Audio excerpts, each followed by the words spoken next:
Parti. Donc je vous présente ma maman, Madame Gerlach Nadine, qui demeure au 99 chemin des Dunes, enfin, on va dire 99 chemin des Migrants. Ça fait 45 ans qu'elle vit ici.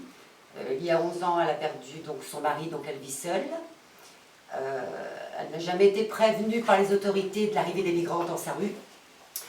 Elle n'a jamais vu non plus les autorités pour la rassurer. Là, elle ne peut pas parler parce qu'elle est toujours en état de choc et, et de ce fait, elle a du mal à s'exprimer. Alors, on va résumer. On va essayer de faire court. Plus de 3000 migrants en face. Une personne qui vit seule. Aucune visite de personne pour l'aider. Nous avons dû donc poser des clôtures, poser un portail, poser des caméras, poser des projecteurs et des détections de lumière, du barbelé, du concertina, 9 interventions par la police, parce que 9 intrusions, pour vol. Ma maman a 600 € pour vivre par mois, donc j'appelle aussi les associations à venir l'aider, tant qu'à faire.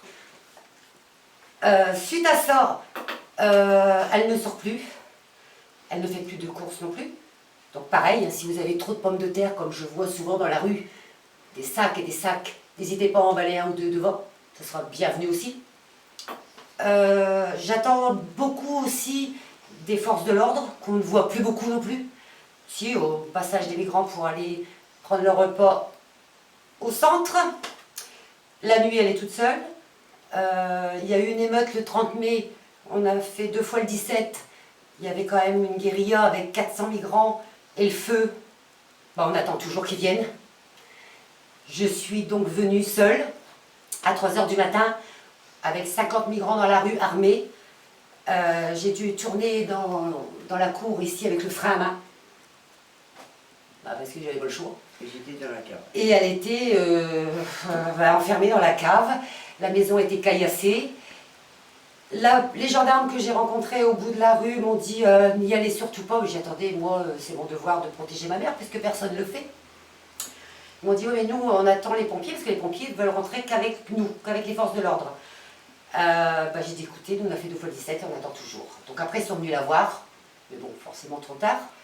Donc en fait je fais le travail des forces de l'ordre, je fais le travail de l'État. Et en face, ils n'ont rien à faire. Ils sont soi-disant traumatisés. Ils sont soi-disant, ils ont vécu leur famille assassinée devant leurs yeux, soi-disant, hein, je dis bien parce que quand je les vois jouer au football, quand je les vois rire, quand je les vois chanter, je me dis que c'est la fête quand même, quoi.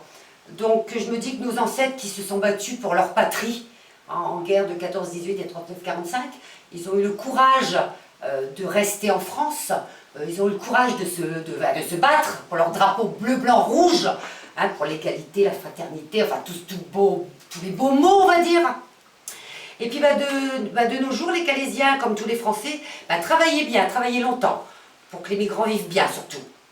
Pas vous, surtout pas vous. Donc après, on demande à ce qu'il n'y ait pas d'éclairage public, parce que forcément, ils vont faire la Java. Pas à manquer, donc on met quand même l'éclairage public. Alors maintenant je demande, si vous avez mis l'éclairage public, mettez des caméras. Madame la préfète est bien informée. Elle gère, soi-disant. Donc une petite caméra à chaque riverain, ce serait la bienvenue, puisqu'il y a déjà un poste, anciennement les 4B. Donc ça ne va pas coûter très cher. Et puis des câbles, ils en passent tellement pour la vie active, ce ne sont pas quelques rouleaux en plus. Et puis je voudrais savoir aussi la procédure, comment ça se passe, si des migrants pénètrent chez ma mère. Il se passe quoi? J'appelle les forces de l'ordre, ils viennent pas. Je fais leur travail, donc j'interpelle les migrants. Je leur dis que je vais sortir le fusil pour rigoler, puis pour aussi sortir ma colère. Et après j'ai un rappel à la loi. Donc on me prend mon ADN, on prend mes empreintes, on prend ma photographie, on me fiche comme une criminelle. Et moi en face on me caillasse, on me fait signe d'égorgement et l'affaire est classée. Donc en France, c'est quoi la France? C'est tout, mais pas pour les Français. Je suis désolée. C'est pour aider les autres.